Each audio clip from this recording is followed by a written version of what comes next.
여러분 잘 아시는 것처럼 지혜서라고 하는 전도서 아시죠? 솔로몬이 지은 것 아니겠습니까? 솔로몬은 어떻게 보면 이 세상에서 볼 때 가장 성공한 사람이죠. 부귀영화를 다 경험하고, 그리고 정말 하늘의 지혜까지 갖고 있었던 엄청난 사람 아닙니까? 근데 이 솔로몬이 어떻게 보면 이 세상 사람들의 롤모델일 거예요. 결국 이 세상 사람들의 성공의 어떤 외형적인 모델은 뭐겠습니까? 솔로몬의 삶 아니겠어요? 왕이고 모든 것을 가졌고 모든 사람이 부러워할 만한 모든 조건을 다 갖춘 그런 삶. 근데 솔로몬이 뭐라고 고백합니까? 전도서에 헛되도다. 이런 것들이 자기의 삶에서 내가 왜 살아가는지에 대한 이유가 안 된다는 거예요. 이유의 근거가 안 된다는 거예요. 그거 발견한 거예요. 그러니까 헛되다라는 이 고백은 결국 무슨 말입니까? 하나님 없으면 아무것도 아니구나. 내 존재의 이유, 삶의 이유가 이거구나. 그래서 여러분, 솔로몬이 그걸 깨달은 거예요. 그러니까 인생들이 보이는 겁니다. 그러니까 솔로몬의 그 지혜라는 건 바로 그것을 깨달았을 때 이 세상이 돌아가는 모든 것들이 보이는 거예요. 그러니까 얼마나 강력한 지혜들을 말하고 있습니까? 그리고 그 솔로몬의 지혜를 듣고자 세상의 왕들이 솔로몬에게 왔잖아요. 뭐 그 왕들도 부족한 것이 있겠습니까? 없지요. 그런데 그 자리까지 올라가니까 해결되지 않는 어떤 것들이 있는 거예요. 그 인생에 내가 왜 살아가야 되는지에 대해서 해결되지 않는 어떤 질문들이 바로 그 질문들인 거예요. 자기 나라에 있는 어떤 지혜자들에게도 들어올 수 없는 그 질문들을 솔로몬이 답을 갖고 있는 거죠. 그래서 솔로몬에게 들으러 온 거예요. 그게 바로 잠언 전도서입니다. 전도서의 시작이 헛되다라는 것은 너무나 강력한 고백이에요. 우리의 삶에 여러분 마르지 않는 힘을 가지려면 여러분 존재의 이유를 발견해야 돼요. 할렐루야. 예수님이 이 땅에 오셨을 때 그냥 오신 것이 아니라 완성된 어떤 목적을 향하여 달려가기 위해 오신 거예요. 그것이 예수님이 이 땅에서 살아갈 힘이 되신 거예요. 십자가 고난도 뚫어낼 수 있는 힘이 그곳으로부터 나오는 것입니다. 오늘 예수님이 이 땅에 오셔서 예수님 안에 있는 분명한 내가 이 땅에 온 이유에 대해서 얘기하셨어요. 그게 바로 사도행전 1장 3절이에요. 그가 고난받으신 후에 또한 그들에게 확실한 많은 증거로 친히 살아계심을 나타내사 40일 동안 그들에게 보이시며 하나님 나라의 일을 말씀하시느니라. 여러분 이 장면은 예수님이 이제 승천하시기 직전의 장면이에요. 가장 중요한 시간에 가장 중요한 메시지를 할 수밖에 없는, 어떻게 보면 이제 제자들과 이제 못 보는 상황, 마지막 메시지입니다.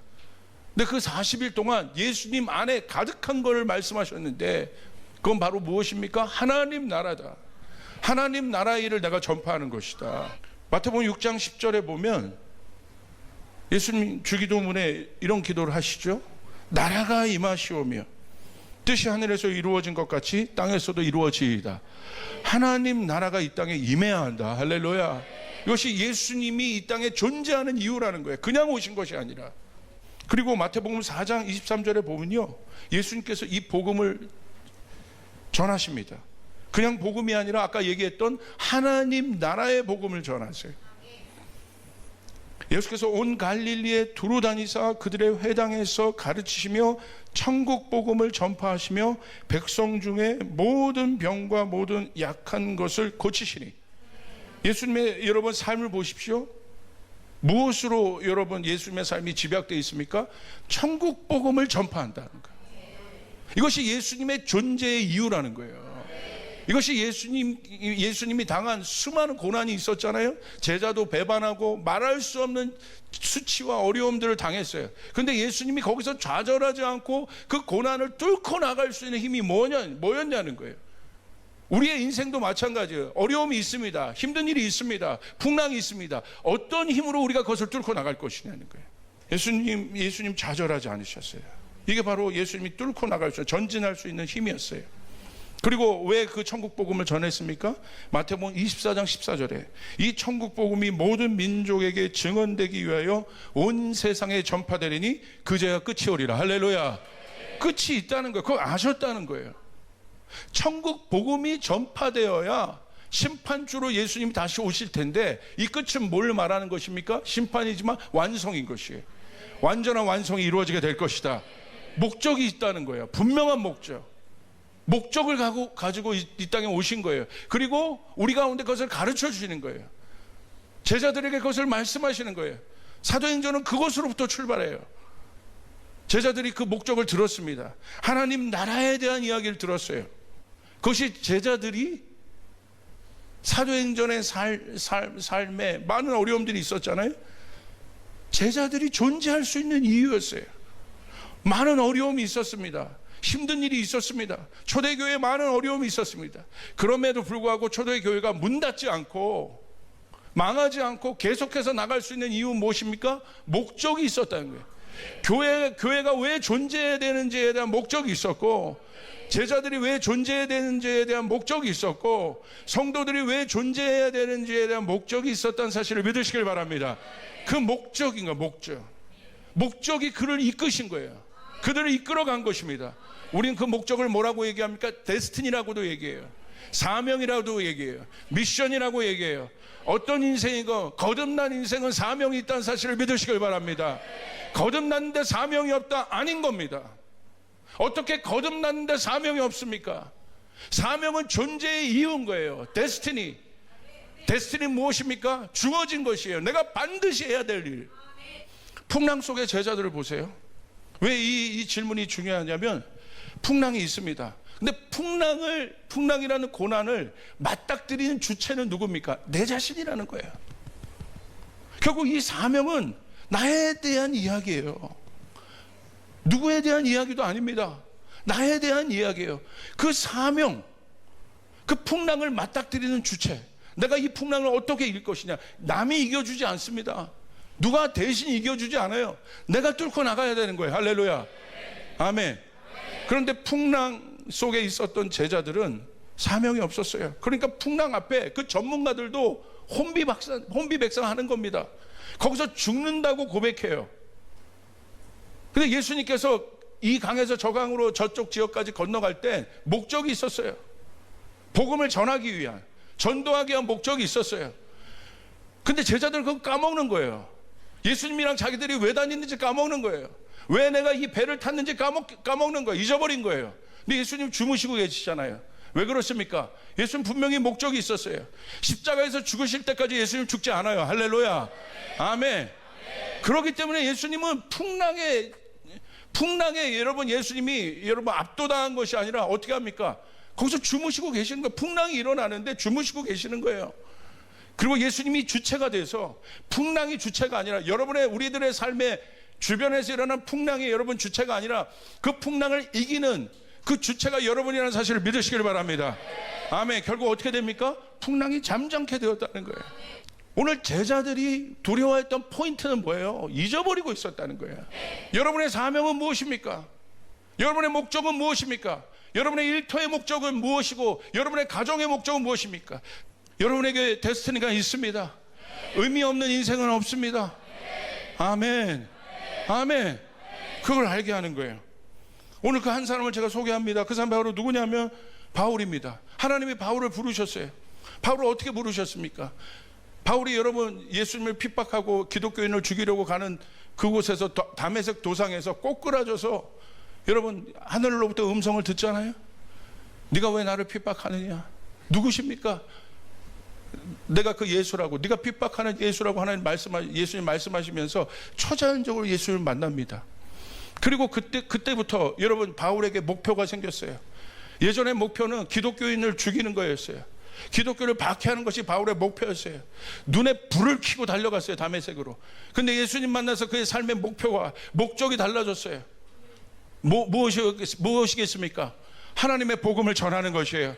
하나님 나라를 전하게 되는 것이에요.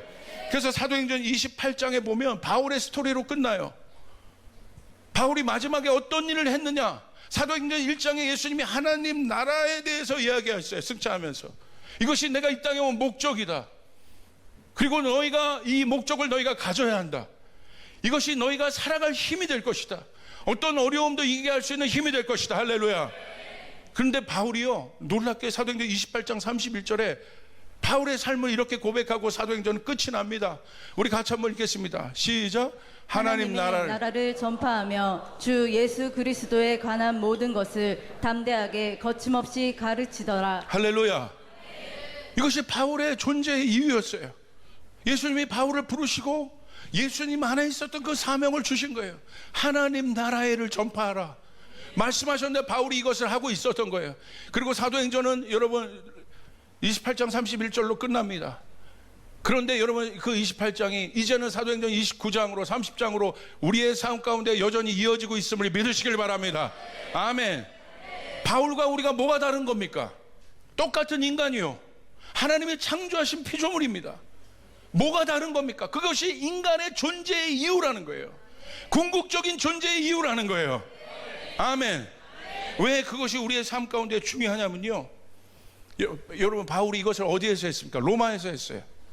왜 로마로 여러분 하나님이 바울을 부르셨습니까? 원래 복음은 예루살렘에 떨어졌어요. 유대인에게 떨어진 거예요. 근데 하나님의 이 복음은, 천국 복음은 온 열방, 아까 예수님 말씀하신 대로 땅끝까지 전파되어야 되는 것입니다. 그런데 그 중에 누구를 쓰십니까? 바울을 쓰시는 거예요. 바울은 누굽니까? 이방인의 사도라고 했어요. 바울이 어떤 사람이 돼요? 유대인을 넘어서, 그가 유대인 중에 유대인이었지만 그 강한 틀이 있었던 사람이지만 하나님 바울을 꼬꾸라뜨리셔서 이방인에게 복음을 전하는 강력한 게이트로 바울을 사용하십니다. 할렐루야. 그리고 바울을 통해서, 바나바와 바울을 통해서 안디옥 교회가, 이방인의 교회라고 얘기하는 안디옥 교회가 개척이 되고 그 교회를 통해서 어마어마한 선교가 일어나고 복음이 확장되기 시작해요. 그리고 바울에게 하나님께서 이 임무를 완수하기 위해서, 이것이 바울이 존재하는 이유예요. 바울에게 능력이 있는 이유예요. 바울에게 지식이 있는 이유예요. 아멘. 그래서 하나님은 바울을 어디로 이끄세요? 로마로 이끄세요. 왜 로마로 이끌었겠습니까? 로마는 그 당시에 최고 문명 국가예요. 모든 길은 로마로 이어져 있었어요. 그래서 로마에서 일어난 일이 바깥으로 퍼지는 것은 순식간인 거예요. 영향력이 있는 거예요. 그러니까 성경이 얼마나 과학적인가 보세요. 성경이 얼마나 전략적인가 한번 보세요. 거기에 누굴 보내요? 바울을 보냅니다. 영향력 있는 바울을 보내요. 이것이 바울의 인생에 있는 궁극적인 데스티니였어요. 사명이었어요.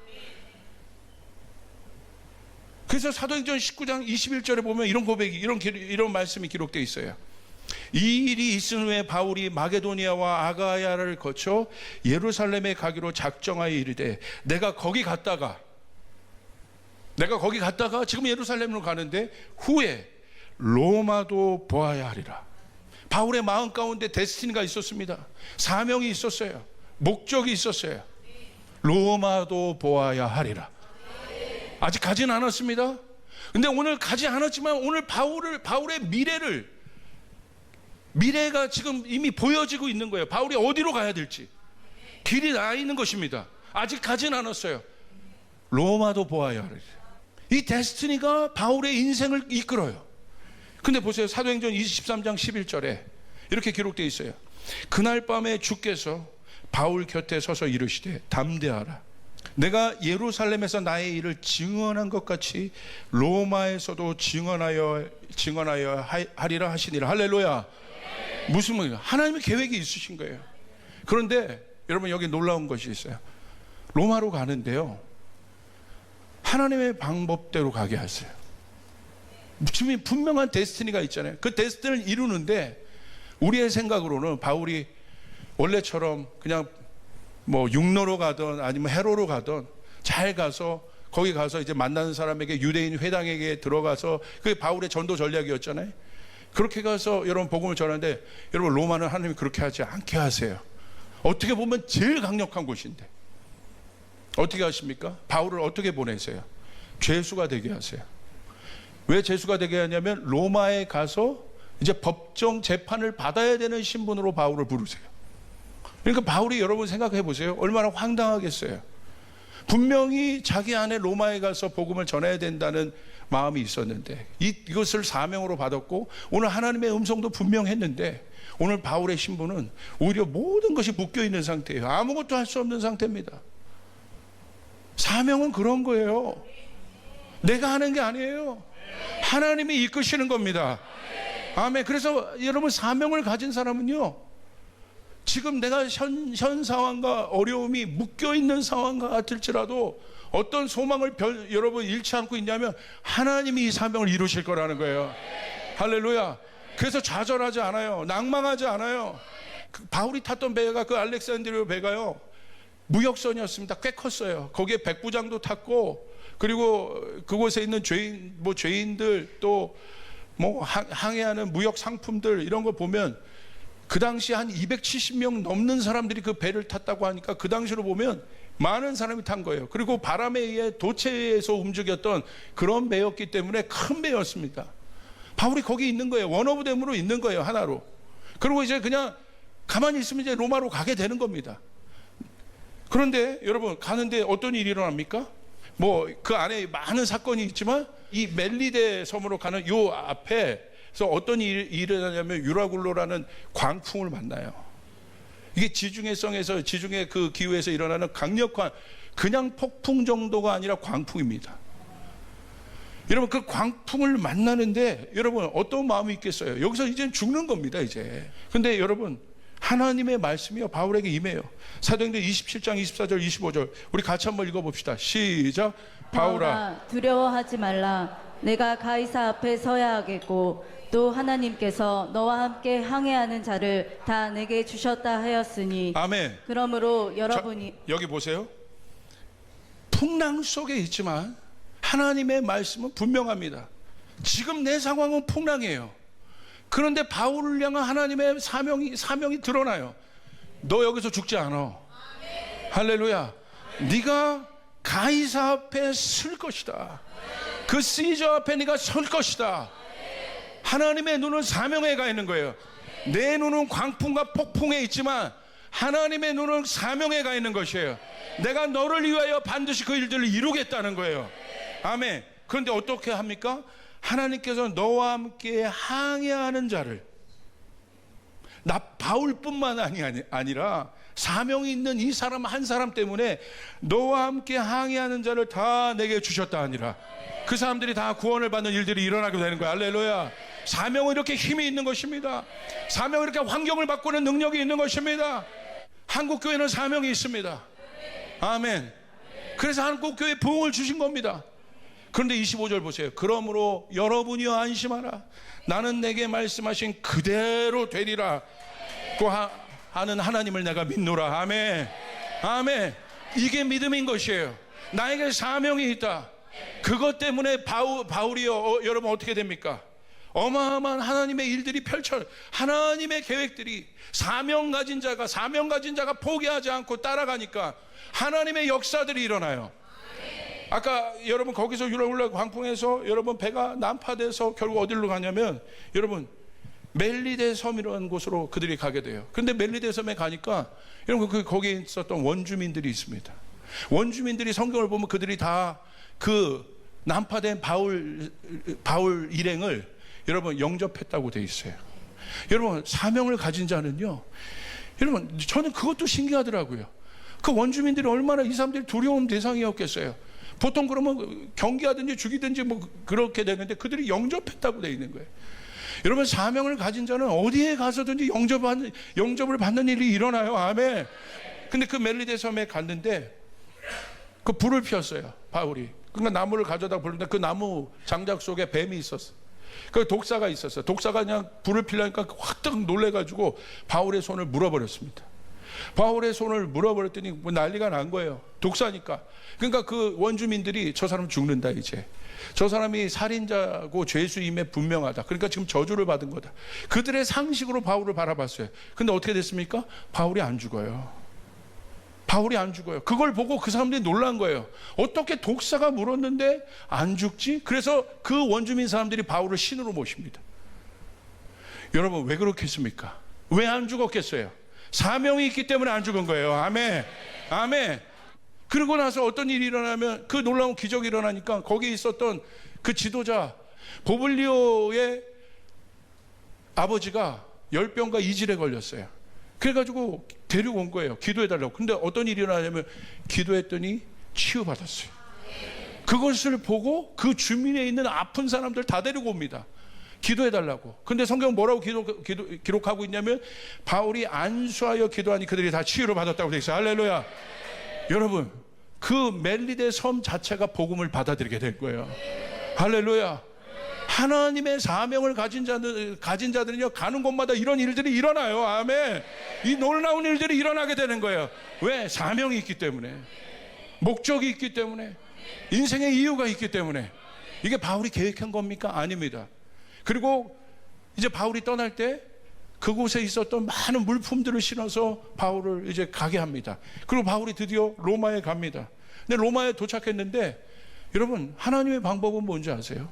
보통 바울이 가면 돌아다니면서 전도를 했잖아요. 바울이요, 로마에 가면 이게 죄수 신분이기 때문에 가택연금을 당한 거예요. 오늘 말씀 한번 볼까요? 사도행전 28장 30절.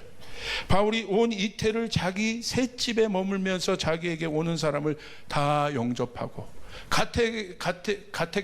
이 지정한 자택에 바울을 가두고 로마 병정들을 사계조로 돌아가면서 바울을 지키게 했어요. 근데 여러분 보세요. 뭐라고 기록되어 있습니까? 거기서 바울은 움직이지도 못하고 말씀을 전할 수도 없는 그런 상태에 있지만 하나님을 사명을 가진 자에게 어떤 일이 일어나 보시길 바라요. 자기에게 오는 사람을 다 영접하고 사람들이 오는 거예요. 여러분, 그 배에 있었던 그 로마 병정들이 있었고 백부장이 있었을 거 아니에요. 그들이 바울을 본 겁니다. 여러분, 그 당시에 바울이 이런 일이 어떤 일인지 알 수 없지만 그들 로마 병정들 안에 복음을 들은 거예요. 그리고 그 백부장, 그 지도자들이 바울을 보면서 하나님이 살아계심을 본 겁니다. 제가 상상하기로는, 또 학자들이 이야기하기로는, 여러분 아마 이 로마 군인들 사이에서 이 이야기가 파다하게 전파됐을 거라는 거야. 그들이 바울을 지키긴 지켰겠지만 여러분, 거기서 뭘 지켰겠어요? 바울이 복음을 전한 거예요. 여러분, 그 다음 구절이 어떤 구절이에요? 사도행전 28장 31절. 오는 사람을 다 영접하고 2년 동안 하나님 나라를 전파하며 주 예수 그리스도에 관한 모든 것을 담대하게 거침없이 가르치더라. 할렐루야. 아멘. 바울은 움직이지 못하지만 사명 가진 자에게 하나님 몰아주시는 거예요. 그리고 여러분, 뭐라고 기록되어 있냐면 고관대작이 다 왔다고 되어 있어요. 고관대작이 와가지고 바울이 유명한 사람이 이미 된 겁니다. 이 사건 자체가. 그러니까 바울에게 가서 뭐 합니까? 복음을 듣는 거예요. 여러분, 기가 막히죠? 하나님 나라에 대한 것을 전파하고, 이게 사도행전 1장에 예수님이 부탁하신 겁니다. 그 부탁을 그대로 받는 인생이 돼서 그렇게 살았을 뿐인데, 그 사명 가지고 살았을 뿐인데, 하나님은 하늘과 땅의 모든 권세를 다 주셔서, 모든 환경을 다 열어주셔서 풍랑도 바울을 걷지 못하고 독사도 바울을 걷지 못합니다. 여러분, 그 당시에 있던 권력도 바울을 걷지 못합니다. 왜 그렇습니까? 바울에게 목적이 있었기 때문에, 사명이 있었기 때문에. 여러분, 그 당시 고관대작들이 이 복음을 들었다는 건 뭐예요? 로마 황제에게도 복음을 들을 수 있는 길이 열렸다는 거예요. 그리고 결국 어떻게 됩니까? 로마의 복음이 전파되고, 로마가 여러분 변하니까 온 세계가 복음을 듣게 된 거예요. 사도행전 2장 23장 11절. 그날 밤 주께서 바울 곁에 서서 이르시되 담대하라. 내가 예루살렘에서 나의 일을 증언한 것 같이 로마에서도 증언하여야 하리라 하시니라. 이 로마는 여러분에게 무엇입니까? 이 로마가 여러분을 이기게 할 것입니다. 변질되지 않게 할 것입니다. 타락하지 않게 할 것입니다. 그리고 여러분, 주님 앞에 설 때까지 끝까지 쓰임받게 될 것입니다. 여러분의 가정이 쓰임받게 되고, 여러분의 자녀들이 쓰임받게 되고, 절대 의미 없지 않습니다. 지금 여러분 풍랑 속에 계십니까? 유라굴로와 같은 풍랑을 맞고 계십니까? 그것이 건강의 문제든 재정의 문제든 관계의 문제든 아니면 여러분의 미래의 어떤 문제든, 오늘 성경을 보십시오. 사명을 가진 자, 그 사람을 통해 하나님의 역사가 나타나게 됩니다.